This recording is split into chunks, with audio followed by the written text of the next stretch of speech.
Common Sense and Nuclear Warfare by Bertrand. Read by the author. Chapter 1. If Brinksmanship Continues. In this chapter, I propose to consider the probable course of events if present policies continue without actually causing a nuclear war. This subject has been investigated in an admirable report sponsored by the National Planning Association of America.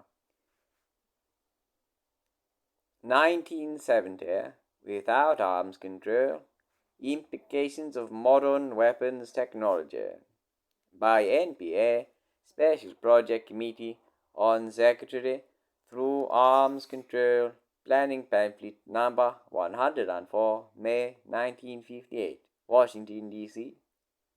This report has the merit of being produced by men who are not concerned in any anti-nuclear campaign, but are merely engaged in producing a picture of facts and probabilities as impartial and objective as is humanly possible. Although it proceeds on the hypothesis, which I am also adopting in the present chapter, that no great war will break out during the period in question, it admits, what is indeed obvious, that while present policies continue, there is at every moment a certain likelihood of war. It says, not only does the danger of war remain a possibility, but the probability totaled over time increases, becoming a certainty if sufficient time elapses without succeeding in finding alternatives. It follows that while present policies continue, there will be constant fear of large-scale war, and as the facts become better known, this fear will increase. Increasing fear will lead to increasing armaments involving increasing expenditure and increasing rigidity of the social structure with continually diminished liberty. Only a constant propaganda of hate and terror will induce populations to accept the burdens involved, and with every year that passes, technical advances will make war, if it should come, more and more disastrous.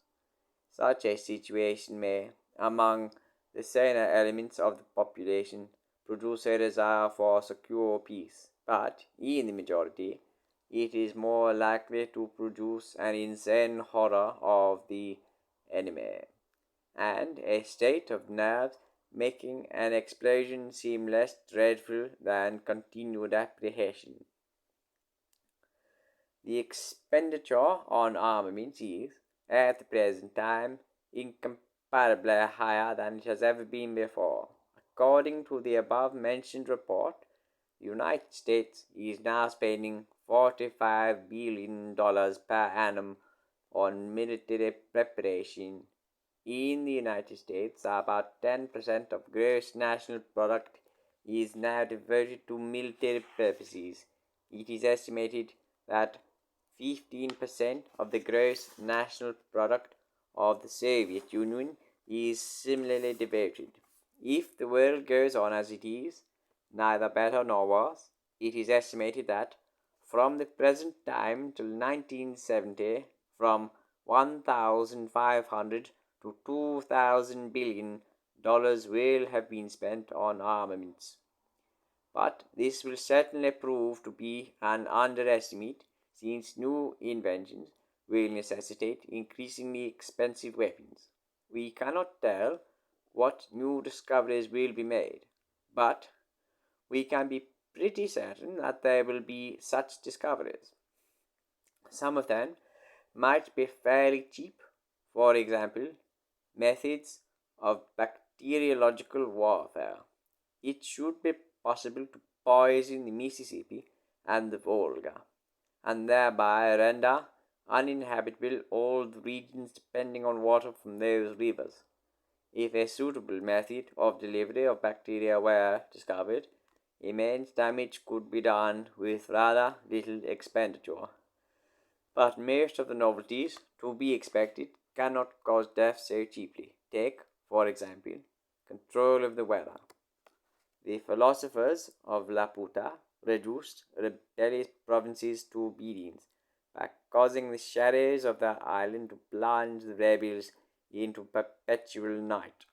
It should become possible before very long to secure that some large enemy region should have either too much or too little rain, or that temperature should be lowered to a point where it would no longer produce useful crops.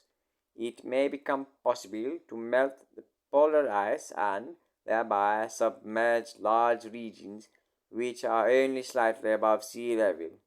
Such measures, however, are not yet possible, but there are others, both more terrible and even more expensive, which have lately entered the domain of feasible lunacy. The creation of satellites has given pleasure to schoolboys and statesmen, marred only, for the West, by the fact that the first satellite was Russian. As yet, satellites are small, but it is not to be supposed that they will remain so. They do not at present carry weapons of offense, but militarists everywhere hope that they will carry such weapons before long. By means of electronic computers, they can be timed to rain death upon enemy regions while suspending this useful activity during the passage over friendly territory. Such weapons will be enormously expensive, but on each side it will be argued, if the enemy may have them, we must set about having them too. Nor is it only satellites that are in prospect. Any day, one side or the other may fire a projectile which will reach the moon. It is confidently expected that before very long it will be possible to land human beings on the moon. I have read a Russian book, and I have no doubt there are similar American books intended for the edification of the young, which set forth carefully the conditions to be fulfilled if people are to be able to live on the moon, and even went so far as to suggest that in time a lunar atmosphere might be created. The tone of this book was the reverse of warlike. It was concerned to stimulate the love of adventure and the hope of scientific triumph over material obstacles. But I am afraid that it is from baser motives that governments are willing to spend the enormous sums involved in making space travel possible. General Put, in evidence before the House Committee on Armed Services, explained that the United States Air Force aims to establish a missile base on the moon, and considered that a warhead will be fired from the moon to the earth without any enormous expenditure of energy, since the moon has no atmosphere and little gravity. He declared that the moon might provide a retaliation base of considerable advantage over earthbound nations. He pointed out that an attack upon the moon by the USSR would have to be launched a day or two before an attack upon the terrestrial United States if the United States was to be unable to retaliate from the moon.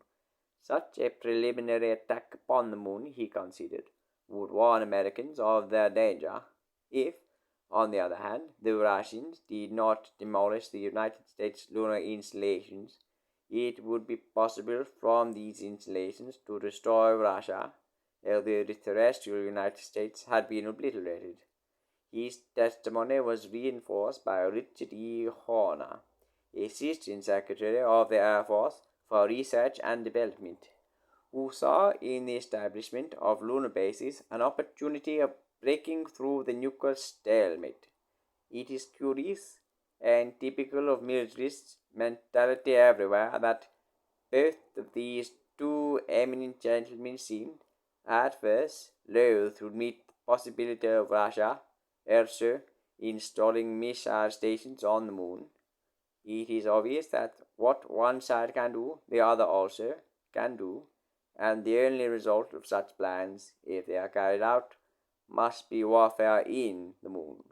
General Put, it is true, did, in the end, acknowledge that what the United States can do in the moon, Russia can also do, but the model which he drew from the United States must also occupy Mars and Venus, which apparently he considered to be beyond the reaches of the Soviets.